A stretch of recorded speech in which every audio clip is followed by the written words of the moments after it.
Olá, estudantes de primeira série, eu sou Adriano, professor de artes.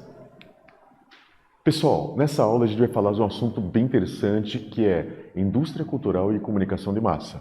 Então nós vamos conhecer algo novo, um conceito chamado indústria cultural e a sua posição nos dias de hoje. Vocês vão entender, de certa forma, o porquê existem os modismos, o porquê é dada uma ideia para você e aquela ideia é trazida como uma coisa boa ou uma coisa ruim. A gente vai mais ou menos entender o porquê que é feito disso e qual que é a forma que isso é propagado dentro da sociedade humana. Então, vamos tentar fazer duas perguntinhas, pessoal, só para a gente entrar dentro da visão para a gente começar essa aula. Primeira pergunta, a arte pode ser usada como uma arma de manipulação de massas? Você acha que a arte ela pode trazer algo assim, forçando a sociedade a gostar de uma coisa? Por exemplo, eu trago amarelo e falo que você tem que gostar do amarelo. Será que você começa a gostar do amarelo porque eu estou falando que você tem que gostar? Outra pergunta, a reprodução de uma obra de arte pode desvalorizar ou homenagear essa obra? Agora eu pergunto para vocês, você tem uma obra, se eu reproduzo elas várias vezes, o que vocês acham? Será que eu estou desvalorizando ela ou estou valorizando ela? Dá uma pensadinha, ok? E essa aula vai responder para vocês. Vamos lá. Então nós temos um primeiro momento dentro da história humana, que é quando existiu exatamente essa questão da imprensa. A imprensa vai dar grande transformação em toda a Europa e todo o mundo. Então a ideia de comunicação de massa e reprodutibilidade de uma obra de arte em estilo industrial não é algo recente. A origem desse fenômeno data na metade do século XV, com a máquina de impressão de Johannes Gutenberg. Então nós estamos falando agora de mais ou menos 1439, e Johannes Gutenberg ele viu o seguinte, nossa, um livro leva 2, 3 anos para ficar pronto, porque um padre copista, ele fica lá, um monge copista fica ali escrevendo, demora demais. E se eu fizer o seguinte, se eu pegar uma prensa de vinho e colocar várias letras em metal e colocar um papel ali e fazer essa prensa, apertar esse papel sobre esses tipos com tinta e sair uma coisa impressa, eu vou conseguir apressar. Ele fez isso e deu certo, ele surge a imprensa. Então o que vai acontecer? O mundo que estava vivendo numa teocracia, vamos colocar assim, que era exatamente aquela coisa da Idade Média, que era tudo feito para Deus, não desmerecendo, mas falando que era tudo uma questão mais religiosa, agora nesse momento, no início do Renascimento, nós temos o quê? Nós temos uma visão antropocêntrica, ou seja, o homem começa a fazer as coisas pensando no seu próximo, pensando em ajudar o seu próximo, pensando em trazer cultura do seu próximo. E a imprensa vai alavancar isso. E o que acontece? Com essa alavancagem, a pessoa agora vai ter acesso à cultura graças a esse tipo de invenção. Ele vai trazer a cultura escrita para todas as pessoas que antes não tinham acesso. E nós temos então a questão da Bíblia. Na própria língua natal de cada país, foi o produto inicial que invadiu a Europa. Mesmo com uma quantidade enorme de analfabetismo resultante da Idade Média, a imprensa veio trazer sabedoria àqueles que não tinham acesso. Então o que acontece? Como o livro era uma coisa com muito custo para ser feito e levava muito tempo, quem que ficava com os livros? A igreja ficava porque ela podia produzir e quem pudesse pagar por esse livro eram somente os nobres. Então, a escrita e a leitura estavam condicionados somente aos nobres muito ricos e à igreja. O resto é o pessoal todo analfabeto. Então, por isso que a arte visual foi bastante valorizada na Idade Média, foi feita uma tipia nova para que pudesse ser ensinado a Bíblia através de imagem. Mas quando nós pegamos a Bíblia Sagrada, que antigamente ela era feita somente em latim, e você coloca na língua natal de cada país, e cada país pode ler a Bíblia na sua língua, traz uma transformação. Agora as pessoas têm acesso à cultura, as pessoas podem aprender a ler e escrever, e além da Bíblia Sagrada já veio livros de história, filosofia, biologia, matemática, física, ou seja, toda aquela cultura que era antes deixada de lado pela Idade Média, agora ela começa a entrar na Europa novamente, a Europa começa a ficar mais inteligente, e nós temos agora o período chamado de humanismo. O humanismo é quando o homem ele toma o poder do conhecimento e usa esse conhecimento em prol de toda a humanidade. Então nós temos agora, aqui mais ou menos como é que era feito o trabalho de imprensa, isso aqui é como funcionava a imprensa de Gutenberg. Então nós temos os tipos sobre uma superfície, são letras de metal, nós temos essas almofadas que eram colocado tinta, espalhada a tinta, é colocado papel por cima e é feita a prensa. Na hora que levanta a prensa, você tem uma folha pronta. Um livro que levava 2 anos para ficar pronto, agora esse livro fica pronto em 2 semanas. Olha só a economia de tempo. E a reprodução desse livro, depois que ele está pronto, vai acontecer rapidamente. Depois que a pessoa já está tudo pronto, a matriz está tudo prontinha, o segundo livro vai ser 1 semana, assim consecutivamente. Sempre rápido, por quê? Está tudo pronto, é só repetir várias vezes. Então, se você faz num dia 20 páginas, no outro dia você faz mais 60 páginas, e quando você vê, está com vários livros prontos, e você tem isso como reprodução rápida e começa a ser espalhado por toda a Europa. Então nós temos agora, com todo esse aparato, tudo isso, nós já temos agora algo positivo, mas começa a ter aquelas coisas um pouco negativas no convívio humano. Então nós estamos entrando já em sociologia. O que vai acontecer? Mas diante dessa revolução, vamos conhecer o termo novo, indústria cultural. Segundo filósofos alemães Adorno e Horkheimer, não é acesso ao conhecimento, mas a manipulação com a decadência cultural. Agora, pessoal, o que acontece? Uma ideia, ela pode ser uma ideia positiva, mas pode ser uma ideia negativa. E de repente, essa ideia negativa, ela pode ser empurrada para a sociedade como uma coisa certa. É aquela coisa de trazer uma moda. Essa moda pode ser uma coisa construtiva, que vai trazer uma coisa boa, mas pode ser o quê? Uma decadência, ou seja, um sucateamento cultural. Ou seja, eu passo uma coisa que vai, de repente, trazer violência, vai trazer preconceito, vai trazer uma coisa que é contra o princípio do humanismo, e eu trago isso como uma moda, e isso pode ser colocado como aspecto cultural. Então o pessoal acaba assimilando isso e achando isso que é legal. Por exemplo, o nazismo. O nazismo foi colocado toda uma propaganda, foi colocado todo o ideal, dizendo que o país ia ser próspero, ia ter liberdade, ia ter um monte de coisa, mas foi uma coisa negativa, porque o que estava por trás daquela filosofia bonita era uma coisa negativa. Então isso pode ser uma manipulação de massa feita por essa indústria cultural. Então, nós temos agora uma integração. Agora temos a integração das diversas manifestações artísticas e culturais à lógica das relações de troca, ou seja, a relação de mercadoria. A arte se torna instrumento de venda, uma arte decorativa e não mais expressiva. O foco é o lucro e o giro do investimento. Esse é o lado que a gente pode colocar como lado negativo. Ou seja, nós tínhamos antigamente o artista que entrava no estúdio, ele fazia uma coisa expressando o seu melhor. Mas agora o que acontece? A sociedade exige que essa arte ela seja uma arte mais rápida e mais vendável, porque tem que ter um lucro. Então aquela arte que eu fazia antigamente, fazendo um esboço num local, vendo uma coisa legal, daí eu dava toda aquela formatação daquela arte, agora não. Agora eu vou fazer uma coisa que venda rápido, faça a reprodução desse quadro uma vez, duas vezes, três vezes, eu volto a me tornar até um artesão da Idade Média, ou seja, eu vou pegar uma mesma imagem e reproduzir várias vezes, porque o que está interessando para mim agora não é a expressão artística, mas está interessando exatamente o lucro que eu vou obter pelo fato de investir tinta e tela e de que forma eu vou recuperar esse investimento. Então é começado a dar uma visão nova dentro da arte, uma coisa não muito legal, e começa exatamente a existir um mercado de arte que visa somente lucro, não mais a qualidade artística e a expressão individual. Então, baseado nisso, todo esse conteúdo que a gente fez e viu até agora, vamos fazer uma perguntinha só para a gente lembrar alguma coisa? Pergunta 1. Quem inventou a imprensa? Escreve para mim, eu fico aguardando vocês. Até daqui a pouquinho.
Responderam lá, pessoal. Ok, manda para nós, ok?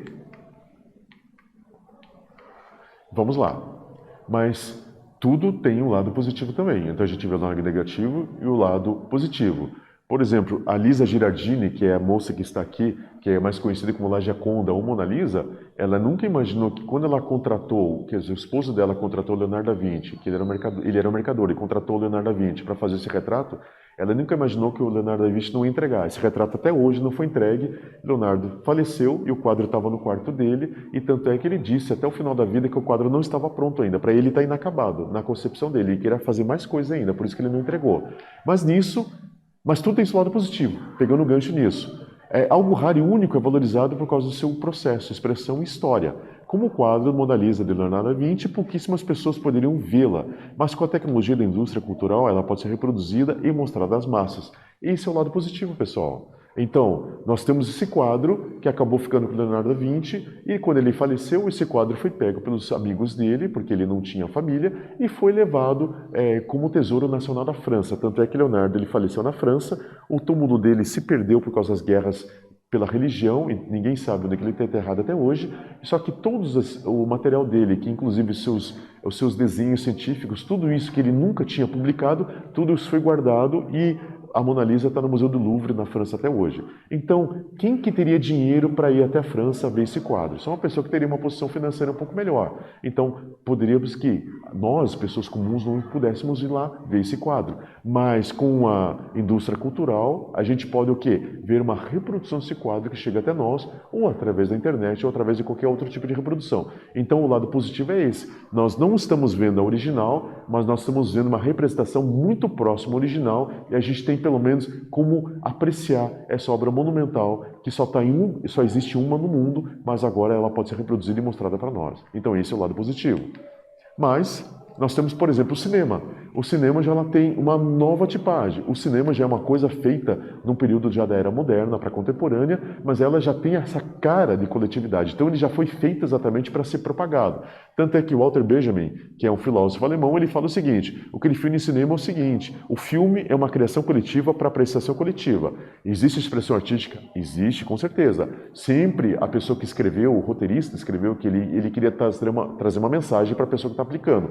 Mas ele já é feito para as massas. Ele é especialmente o veículo para as massas. Então a reprodução dele é algo natural, um processo natural, e não tem como ser uma coisa de lucro, mas é uma coisa que já está sendo preparada para esse contexto. E ele vai trazer essa visão moderna da indústria cultural, porque o próprio cinema, que ele é um lado positivo, ele pode ser usado negativamente quando o autor ele quer trazer uma ideia que ele tem um cunho errado, mas essa ideia é maquiada como um cunho certo. Exemplo, novamente, eu falo sobre o nazismo, sobre o fascismo de Mussolini, sobre todas as manifestações que eles colocam uma propaganda positiva, mas na verdade era negativa, e utilizam o cinema como algo de propagação. Infelizmente, até hoje existe. E nós vemos então uma produção de uma obra de arte em grande quantidade pode fazer com que a mesma perda um pouco essa qualidade. No entanto, com as tecnologias e reprodução, mais pessoas podem ter acesso à arte e à cultura. Aquilo que eu falei. Por exemplo, se você vai ver um quadro de Monet, quando você vê uma reprodução, você não vai ter a mesma experiência que você vê um Monet real. Porque quando você vê um Monet real, você vai ver o impasto, você vai ver aquela camada de tinta, você vai ver as manchas que ele produzia, você vai ver que, você olhando de perto aquele borrão, você vai um pouquinho para trás, você vê a imagem nítida, você vai sentir o cheiro da tinta, você vai ver o movimento da mão dele, porque você vê os pelos do pincel na tinta, você vê de que forma, se ele fez uma pincelada circular, fez uma pincelada reta, você vai ver mais ou menos a velocidade que ele utilizou, se são pinceladas curtas, longas, você vai ver o tipo de cor, é uma experiência, não tem como explicar, porque você está vendo ali uma obra original. Quando você vê uma reprodução, não é a mesma coisa, mas você pode apreciar, menos qualidade, com certeza, mas você pode ter uma ideia. Por exemplo, se você vê o filme original do Carlitos Tempos Modernos, você vai ver que o filme original, de repente, tem uma qualidade menor. Porque com a nossa reprodução com mais qualidade, a gente pode dar mais pixels, pode dar mais resolução. Então, é o caminho inverso. Então, a gente vai ver com mais qualidade que o original. Mas a expressão, a mensagem dele, da questão da automação do homem, a questão do isolamento do homem com relação à tecnologia, está ali a mensagem. Então, a gente recebe de toda forma a expressão do artista, mas a qualidade pode variar de melhor ou para pior. E nós temos então hoje a arte é difundida pela internet, ideias e pensamentos não são mais elitizados, informações, propagandas e teorias também acabam se espalhando. Porém, e sempre suas fontes dessas informações sejam seguras e confiáveis, portanto, temos uma enorme manipulação de massas desavisadas com tanto acesso à informação universais. O que acontece, pessoal? Isso é muito importante. Quando você vê alguma coisa divulgada na internet, é muito importante você saber qual fonte está vendo isso, quem está propagando isso, que tipo de ideia está tendo essa. Por exemplo, quando nós falamos do movimento artístico do futurismo, o movimento artístico do futurismo ele não foi uma coisa positiva, foi uma coisa negativa. Por quê? Ele apoiou a guerra, ele apoiou uma Itália que achava que a violência podia trazer uma grande transformação e trazer o Império Italiano novamente ao mesmo tempo do Império Romano Antigo. Então eles queriam novamente que a Itália se tornasse centro do mundo. Então, uma arte que apoia a violência é uma arte que ela tem um cunho negativo. Então, isso que é o perigo. A fonte ela pode ter uma intenção diferente daquela que está sendo propagada. De repente, olha as obras futuristas, que tem muita coisa de velocidade, muita coisa de tecnologia, você não imagina que é um movimento político que ele está trazendo a violência como uma coisa natural. Então, a gente tem que muito ter esse teor de poder separar aquilo que é positivo e negativo através da fonte que está nos passando essa informação. E nós vemos então que com isso, essa questão de fontes, essa questão de consumismo, essa questão do homem achar que é mais importante a questão do lucro, a questão da relatividade, a questão do status, a questão de você transparecer que você é uma pessoa próspera pelo teu exterior, não valorizando mais o interior, vai surgir uma coisa chamada art pop, anos 60. Então entra em cena a partir dos anos 60, art pop, que foi um movimento que condenou a manipulação e o consumo das massas. O artista Andy Warhol apresentou essa ideia de reprodução e cultura de massa em sua arte, um protesto à arte inexpressiva e comercial. Ele fez essa sobreposição de negativos com Elvis Presley, que era um grande ícone na época do cinema, lembrando que anos 60 nós temos uma manipulação feita pelo cinema, olha só que interessante. Os Estados Unidos mostra para o mundo que ele é a terra dos sonhos, a terra das oportunidades, toda a perfeição está nos Estados Unidos. Lembrando que na década de 60 nós estamos numa pós-guerra, pós-Primeira Guerra Mundial, a Europa estava totalmente destruída, a Europa estava tentando se reconstruir, a Alemanha estava destruída, estava tentando se reconstruir, o Japão estava destruído, tentando se reconstruir, e o americano está propagando essa ideia do cinema, a questão do fast food, comida rápida, comida congelada, essa coisa da rapidez, famílias não estão mais juntas, as famílias agora elas comem separadas, elas estão vendo televisão, então ela não tem mais aquele tempo de jantar todo mundo junto, então o pessoal está ficando mais, vamos colocar, mais impessoal. E o pessoal quer trazer mais o status. Ah, eu tenho um gravador de fita magnética. Ah, eu tenho um carro, rabo de peixe. Eu tenho isso, eu tenho aquilo. Então começa pelo poderio que a pessoa tem. Então a arte do Warhol, ele vai trazer exatamente essa arte inexpressiva, mostrando que a arte ela começa a utilizar algo que não dá uma expressividade. Então não é mais interessante a opinião individual, mas agora é dado ênfase à opinião da massa, que a massa gosta e todo mundo tem que gostar. Não adianta a pessoa ter uma opinião própria. É isso que ele está trazendo na sua arte. E está indo contra a arte comercial. Ele faz uma arte que não é para ser vendida, mas uma arte para ser pensada. De que forma eu estou convivendo? Será que se eu ver um filme do Elvis Presley eu sou feliz? E se eu não ver um filme dele, será que eu continuo sendo feliz? Essa resolução, esse fato de pensar que ele vai trazer dentro dessa abordagem que ele vai mostrar para nós, se a gente precisa daquilo ou não precisa para ter uma vida feliz com relação a que a gente vive hoje. Essa é a abordagem dele. E nós temos, por exemplo, duas obras. Nós temos, em 1962, a pintura intitulada Sopa Campbell, lembrando que essa sopa foi uma das primeiras comidas rápidas que surge nos Estados Unidos, foi um grande sucesso, e daí o pessoal deixou de ter aquele meio de chegar no final do dia, esposa, marido, filhos vão lá, se reúnem para o jantar, fazem o jantar juntos e compartilham aquele jantar. Agora é mais fácil pegar uma lata, abre essa lata, coloca no prato esquenta e pronto, está pronto o jantar. Então ele está falando sobre essa automatização da família. E ele está fazendo uma homenagem.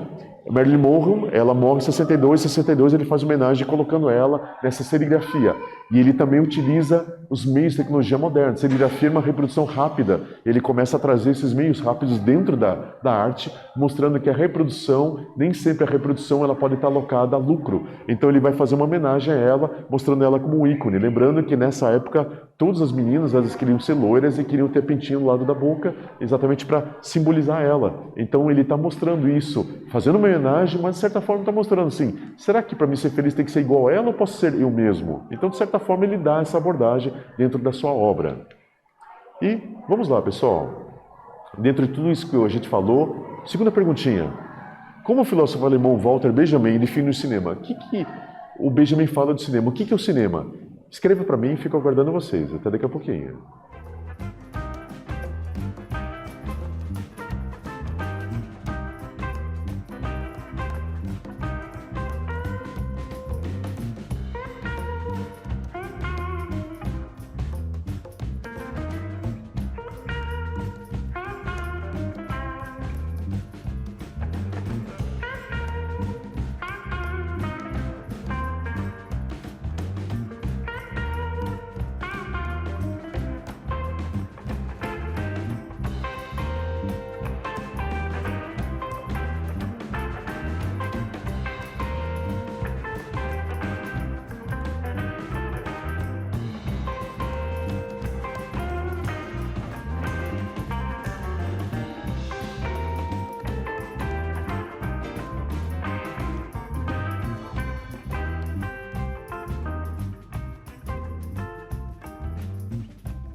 Respondendo lá, pessoal, manda pra gente, ok?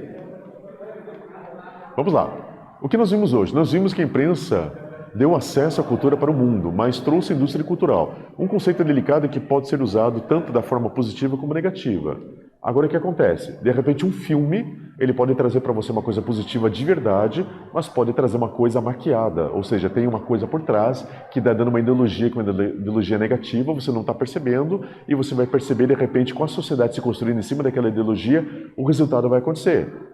Que eu falei do nazismo. O nazismo começa com uma coisa bem interessante, que eles estão falando lá que vai dar uma unificação do país, vai trazer todo mundo com prosperidade, tanto é que Hitler trouxe prosperidade para o país, mas trouxe preconceito, trouxe a violência, trouxe a manipulação da informação. Então, pode ter uma coisa negativa. E outra coisa, com relação à arte.